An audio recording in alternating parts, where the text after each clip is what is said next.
बच्चों को समझाने के लिए, बताने के लिए, दिखाने के लिए हमें एक दो बार उसके पास में बैठकर करना पड़ता है।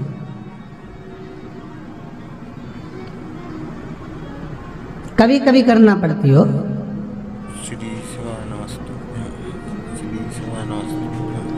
अच्छा, कोई कोई कहे इस करकटी की कथा को जब सुना ना लोगों ने, तो कई लोग कहते महाराज ये राक्षसी थी, इतनी सेवा भगवान की कैसे करती थी।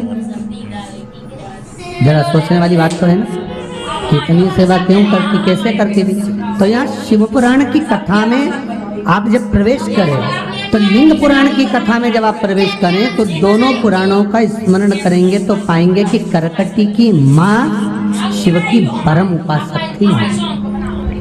ये जो गर्भ में जो ज्ञान आता है ना बच्चों को, ये गर्भवती नारी जो स्मरण करती है, साधना करती है, उससे प्राप्त हो। प्रहलाद की कथा देख लीजिए, गर्भ का ज्ञान, प्रथम ज्ञान। अब आज के जमाने में तो डॉक्टर कह देते हैं बेड रेस्ट, टीवी के सामने बैठे रहो, दिन भर नाटक देखते रहो, तो औलाद भी ऐसी पैदा हुई 24 घंटा नाटक करे। गोदी में रहे तो चुप रहे, नीचे सुला दो तो पे पे करे, ऐसी औलाद।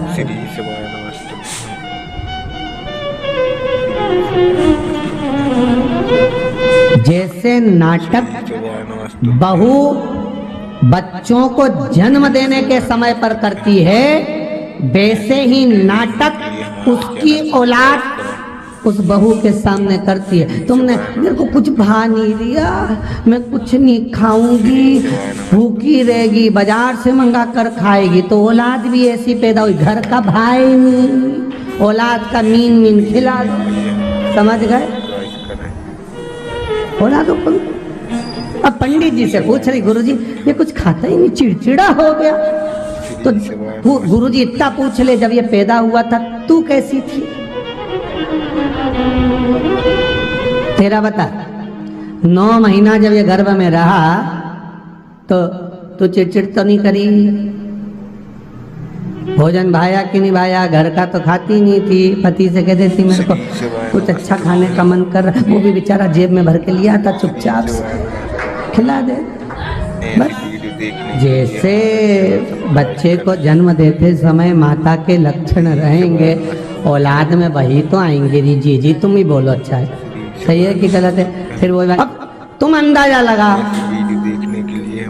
आपने अपनी औलाद को देख के, कि जब ये गर्भ में था तुम कह रही बाजार का मत खाओ, बाजार का मत खा, बाजार का मत खा, और वो उतना ही खाए। मतलब तुमने भी जब गर्भ में था जेब में भरवा भरवा के बुलाया।